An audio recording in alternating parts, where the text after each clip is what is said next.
Hey guys, welcome back to my YouTube channel. हमने पहली video में बात करी थी वर्चुअल एनवायरनमेंट्स के बारे में, जिसमें मैंने आपको एक्सप्लेन किया था कि कैसे हम एक वर्चुअल एनवायरनमेंट को बना सकते हैं और एक्टिवेट कर सकते हैं। मैंने उस वीडियो में आपको ये भी बताया था कि क्यों वर्चुअल एनवायरनमेंट्स बनाना चाहिए और इससे क्या एडवांटेजेस होते हैं कभी भी कोई प्रोजेक्ट बिल्ड करने में। सो अगले 2 से 3 वीडियो में मैं आपको एक्सप्लेन करूँगा मशीन लर्निंग पाइपलाइंस के बारे में। मशीन लर्निंग पाइपलाइंस के बारे में जानना बहुत ज़रूरी है क्योंकि किसी भी पाइथन एप्लीकेशन को बिल्ड करने के लिए हमको पाइपलाइंस की ज़रूरत होती है। क्योंकि अगर हम पाइपलाइंस का इस्तेमाल नहीं करेंगे तो उस एप्लीकेशन को बिल्ड करना काफ़ी मुश्किल होता है, उसको मेंटेन करना बहुत मुश्किल होता है। तो पाइपलाइंस हमारी बहुत हेल्प करती हैं एक सक्सेसफुल एप्लीकेशन बिल्ड करने के लिए। तो थोड़ा-सा ये टॉपिक 2 से 3 वीडियो में बँटेगा।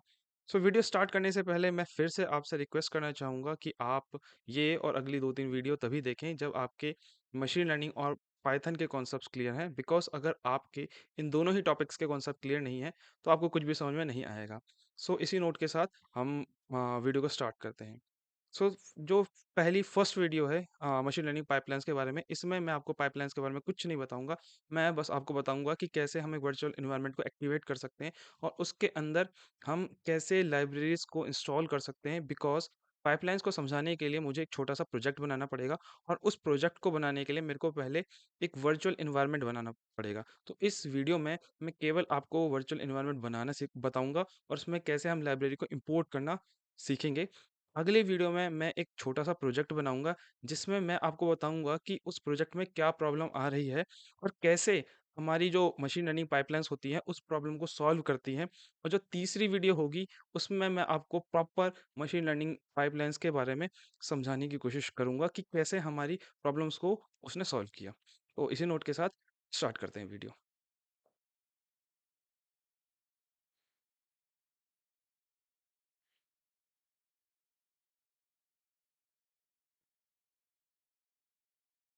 सो हम स्टार्ट करते हैं यहाँ से। मैंने एक ऑलरेडी एक नोटबुक फाइल बना रखी है जिसमें मैंने आपको ऑलरेडी दिखा रखा है कि कैसे-कैसे क्या करना पड़ता है। तो सबसे पहले मैंने जैसा बताया कि इस वीडियो में हम एक वर्चुअल एनवायरनमेंट बनाएँगे और उसमें लाइब्रेरीज़ को इंस्टॉल करेंगे। सो उसके लिए हम एक काम करते हैं, एक फ़ोल्डर बनाते हैं यहाँ पे नया, किसी भी एक नाम से हम फ़ोल्डर बनाते हैं, जैसे कि डेमो फ़ोल्डर। तो मैंने एक नया फ़ोल्डर बनाया डेमो फ़ोल्डर के नाम से जिसके अंदर फ़िलहाल कुछ भी नहीं है, आप देख सकते हैं। उसके बाद हमको जाना पड़ेगा कमांड प्रॉम्प्ट में, ये रहा कमांड प्रॉम्प्ट और इसमें हमें टाइप करना पड़ेगा ये वाली कमांड जो कि मैंने सबसे पहले लिखी हुई है। तो ये हम लिखते हैं। अच्छा, उससे पहले फिर से हम वही गलती कर रहे हैं कि जो मैंने लास्ट वीडियो में करी थी कि इसमें हमको डायरेक्टरी देखना होता है कि अभी कमांड प्रॉम्प्ट हमारी किस डायरेक्टरी में है। तो करंटली ये है C user J A B C D. तो मैं मुझे पहले उस फ़ोल्डर में जाना पड़ेगा, उसके बाद ही मैं वहाँ पे वर्चुअल एनवायरनमेंट बना पाऊँगा। तो वो फ़ोल्डर है कहाँ? मेरे डेस्कटॉप में। तो पहले मैं देखता हूँ डेस्कटॉप में कैसे जाते हैं। ये सी है, फिर आपको जाना पड़ेगा यूज़र में, उसके बाद जेबीसीडी। तो करंटली मेरा कमांड प्रॉम्प्ट इस जगह पे है, जैसा कि आप देख सकते हैं C user J B C D, C user, okay sorry, C user and J B C D. Currently मेरा कमांड प्रॉम्प्ट यहाँ है। मुझे यहाँ से जाना है वन ड्राइव में, उसके बाद मुझे जाना है डेस्कटॉप में और उसके बाद मुझे जाना है डेमो फ़ोल्डर के अंदर। तो आपको शायद मेरे ख्याल से पता चल गया होगा कि हमें कहाँ जाना है। उसके लिए हम यहाँ पे टाइप करेंगे कम चेंज डायरेक्टरी, सीडी मतलब चेंज डायरेक्टरी, कहाँ जाना है हमें?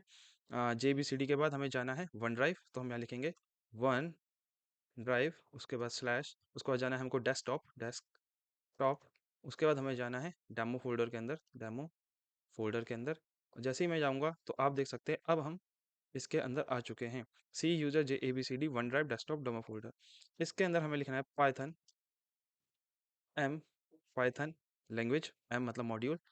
वर्चुअल एनवायरनमेंट को हम बुलाना चाहेंगे और उससे बोलेंगे कि एक वर्चुअल एनवायरनमेंट एक्टिवेट कर दो जिसका नाम हम कुछ भी रख सकते हैं। तो फिलहाल के लिए मैं यहाँ पे उसका नाम कुछ भी रख देता हूँ, जैसे कि वर्चुअल एनवायरनमेंट ही रख दे रहा हूँ मैं।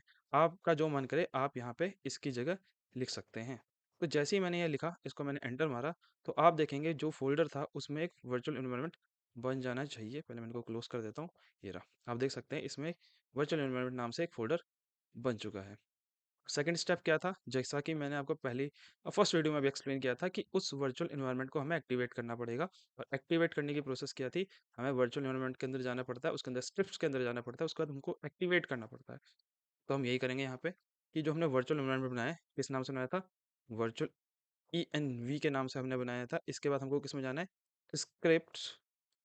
उसके बाद हमें जाना होता है एक्टिवेट के अंदर। और जैसे ही हम एंटर मारेंगे, आप देख सकते हैं हमारा वर्चुअल एनवायरनमेंट यहाँ पे एक्टिवेट हो गया है। अब कैसे पता चलेगा कि ये वर्चुअल एनवायरनमेंट अवेलेबल है कि नहीं है? तो एक काम करते हैं, हम जुपिटर फाइल खोलते हैं यहाँ से।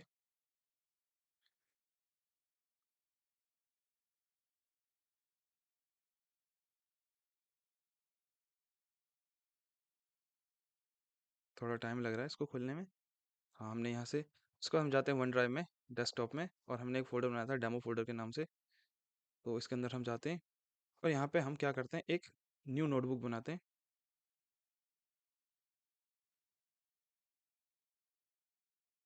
और यहाँ पे हम इसको सेलेक्ट करेंगे, यहाँ पे जो पाइथन 3 IPY कर्नल लिखा है। और यहाँ पे हम देखेंगे क्या मुझे इसमें कोई भी वर्चुअल एनवायरनमेंट के नाम से एनवायरनमेंट दिख रहा है? तो नहीं दिख रहा है। जैसे कि ये देख सकते हैं, पाइथन है, no kernel Python, this is Java, this is YouTube environment. तो अभी जो मैंने एनवायरनमेंट यहाँ पे बनाया था कमांड प्रॉम्प्ट में, ये बन तो चुका है, पर ये जुपिटर के लिए अवेलेबल नहीं है। तो जैसा कि मैंने पिछली वीडियो में बताया था कि जुपिटर के लिए अवेलेबल करने के लिए हमें क्या करना पड़ता है? सबसे पहले हमको एक लाइब्रेरी को इंस्टॉल करना पड़ता है जिसका नाम है IPY कर्नल। तो हम वही करेंगे। हम यहाँ लिखेंगे पिप इंस्टॉल IPYKERNEL। इसमें थोड़ा टाइम लगेगा। ओह सॉरी, एक्चुअली मेरा जो लैपटॉप है वो इंटरनेट से कनेक्टेड नहीं है, इस वजह से प्रॉब्लम आ रही है। मेरे को 2 मिनट दें।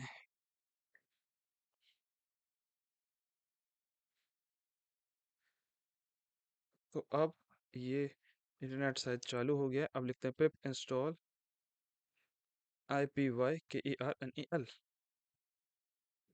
अब मेरे ख्याल से काम करना चाहिए। हाँ, काम कर रहा है। तो ये जो पर्टिकुलर लाइब्रेरी है, इसको आपको हर बार इंस्टॉल करना पड़ेगा जब भी एक एक वर्चुअल एनवायरनमेंट बनाएंगे। बिकॉज जब भी एक हम नया वर्चुअल एनवायरनमेंट बनाते हैं, उसके अंदर कोई भी लाइब्रेरी इनबिल्ट नहीं आती है। हमें सारी लाइब्रेरी खुद से इंस्टॉल करनी पड़ती है। तो ये हमने इस IPY कर्नल को इंस्टॉल कर लिया है। उसके बाद नेक्स्ट स्टेप मैंने आपको क्या बताया था कि उस IPY कर्नल लाइब्रेरी को हमको बोलना पड़ता है कि प्लीज़ आप हमारे वर्चुअल एनवायरनमेंट को जुपिटर से कनेक्ट कर दें। और उसके लिए मैंने आपको कोड बताया था, वो कोड है ये वाला, Python m IPY kernel install. और यहाँ पे हमको लिखना होता था किसका नाम? उस वर्चुअल एनवायरनमेंट का नाम जो हमने बनाया है। और यहाँ पे हमें लिखना होता था कि जिस एनवायरनमेंट से हम, मतलब जिस नेम से हम उस एनवायरनमेंट को देखना चाहते हैं। तो मैं यही करूँगा, यहाँ से मैं क्या करूँगा, एक इसको कॉपी करूँगा और इसी के नीचे मैं लिखूँगा। और यहाँ पे मैं इसको चेंज कर दूंगा क्योंकि मैंने अपना वर्चुअल एनवायरनमेंट बनाया था वर्चुअल एनवायरनमेंट के नाम से ही। तो मैं इसको ये लिख दूंगा और मैं इसको देखना चाहता हूँ किस नाम से? जुपिटर फाइल में। तो मैं इसको देखना चाहता हूँ कि क्या लिखें? Demo environment, demo environment, demo environment. हाँ, ओके। तो इसको हम फिर कॉपी कर लेंगे, एक मिनट। हाँ, ये शायद इस वजह से दिक्कत कर रहा है। हाँ, डेमो एनवायरनमेंट, स्पेलिंग गलत, एनवायरनमेंट पार्ट पार्ट 2, इस नाम से। तो मैंने इस कोड में इसको चेंज करके अपने वर्चुअल एनवायरनमेंट का नाम लिख दिया जो कि मैंने इसी नाम से था। और यहाँ पे मैंने वो नाम रखा है जिस नाम से मैं इसको देखना चाहता हूँ। इसको मैं कॉपी करूँगा और मैं इसको इसमें पेस्ट कर दूंगा कमांड प्रॉम्प्ट में। और जैसे ही मैं इसको पेस्ट करूँगा, तो ये बोल रहा है कि कर्नल इंस्टॉल्ड। इसका मतलब है कि अब मेरा वर्चुअल एनवायरनमेंट जुपिटर से कनेक्टेड है। कैसे पता चलेगा? हम फिर से यहाँ जाएंगे, इसमें देखेंगे क्या इसमें मेरे को कहीं दिख रहा है? नहीं दिख रहा। तो एक काम करते हैं, हम रिफ्रेश करते हैं और उसके बाद फिर देखने की कोशिश करते हैं।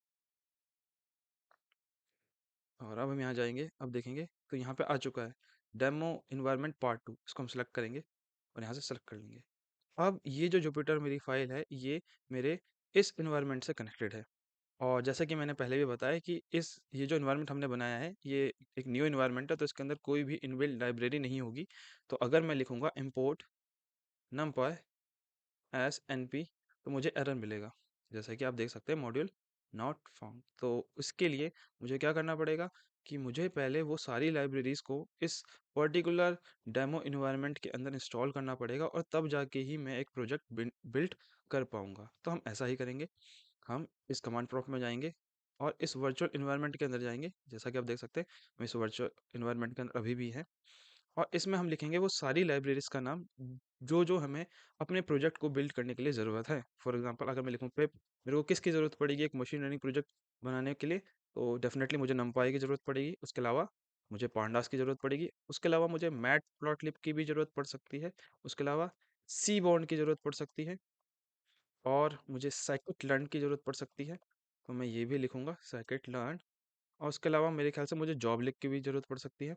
तो ये सारी लाइब्रेरीज़ की मुझे ज़रूरत है, तो मुझे इन सारी लाइब्रेरीज़ को इस अपने न्यू वर्चुअल एनवायरनमेंट में इंस्टॉल करना पड़ेगा। तो मैं इसको एंटर मार दूँगा। तो जैसे ही मैं एंटर मारूँगा, अब नमपाई में प्रॉब्लम आ रही है। ओह! मैंने कमांड गलत लिख दी। मैंने पिप के बाद इंस्टॉल लिखना भूल गया। तो मैं फिर से लिखता हूँ पिप install numpy pandas matplotlib cbon cbon and scikit-learn and joblib। अब मैं एंटर मारता हूँ, शायद कोई प्रॉब्लम नहीं आनी चाहिए। यस, डेफिनेटली हमारा जो कोड है वो वर्क कर रहा है। अब इसने सारी लाइब्रेरीज को इंस्टॉल करना स्टार्ट कर दिया है मेरे इस न्यू वर्चुअल एनवायरनमेंट के अंदर। थोड़ा टाइम लगेगा क्योंकि बहुत सारी लाइब्रेरीज हैं, तो it will take some time. तो तब तक मैं आपको ये वाली दिखा देता हूँ स्टेप्स। तो हमने सबसे पहले क्या किया था, किसी भी न्यू प्रोजेक्ट बनाने के लिए हमने क्या किया था, सबसे पहले एक नया वर्चुअल एनवायरनमेंट बनाया था जो कि पहला स्टेप होता है। फिर उस वर्चुअल एनवायरनमेंट को हमको एक्टिवेट करना होता है जो कि सेकंड स्टेप होता है।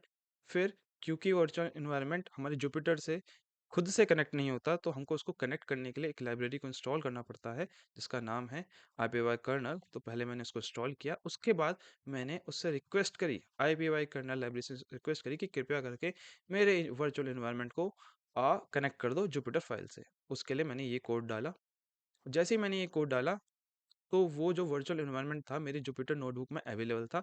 फिर मैंने कहाँ गया वो, इस ऑप्शन में जाके उस वर्चुअल एनवायरनमेंट को सेलेक्ट कर लिया। तो मिल गया। उसके बाद जो अगला स्टेप था, जैसे ही मैंने वर्चुअल एनवायरनमेंट को सेलेक्ट कर दिया, अब मुझे वो सारी लाइब्रेरीज को इंस्टॉल करना पड़ेगा जिसकी मुझे अपने प्रोजेक्ट को बिल्ड करने की ज़रूरत है। तो मैंने कमांड प्रॉम्प्ट में गया और मैंने उस वर्चुअल एनवायरनमेंट में लिख दिया पिप इंस्टॉल वो सारी लाइब्रेरीज़ जिनकी मेरे को नीड है। तो जैसे ही मैंने लिखा और आप देख सकते हैं कि यहाँ इस वर्चुअल एनवायरनमेंट में अब वो सारी लाइब्रेरीज़ अवेलेबल होंगी। तो इसका प्रूफ करने के लिए मुझे बस सिंपल इस वर्चुअल एनवायरनमेंट के अंदर जो फ़ाइल थी उसके अंदर जाना है और अब मेरे को दोबारा से एक कोड लिखना है, import numpy as np। और अब आप देख सकते हैं कि अब कोई और एरर नहीं आया। अगर मैं लिखूं import pandas as pd, तो ये भी मेरे को कोई एरर नहीं देगा। इसका मतलब है कि मेरी वो सारी लाइब्रेरीज अब इस पर्टिकुलर वर्चुअल एनवायरनमेंट के अंदर अवेलेबल हैं और उसकी हेल्प से मैं क्या कर सकता हूँ, अपने कोड को रन कर सकता हूँ, अपने प्रोजेक्ट को बना सकता हूँ। और हम इस प्रोजेक्ट को नेक्स्ट वीडियो में बनाएंगे और नेक्स्ट वीडियो में ही मैं आपको बताऊंगा कि कैसे कुछ प्रॉब्लम्स आती हैं हमारे प्रोजेक्ट बनाने के दौरान और पाइपलाइंस उसको सॉल्व कर पाती हैं और जिससे हमारा काम आसान होता है। सो थैंक यू इस वीडियो को देखने के लिए। और अगर आपको कोई भी डाउट है तो आप कृपया करके मेरे को कमेंट कर सकते हैं। सो इसी नोट के साथ वीडियो को ख़त्म करते हैं।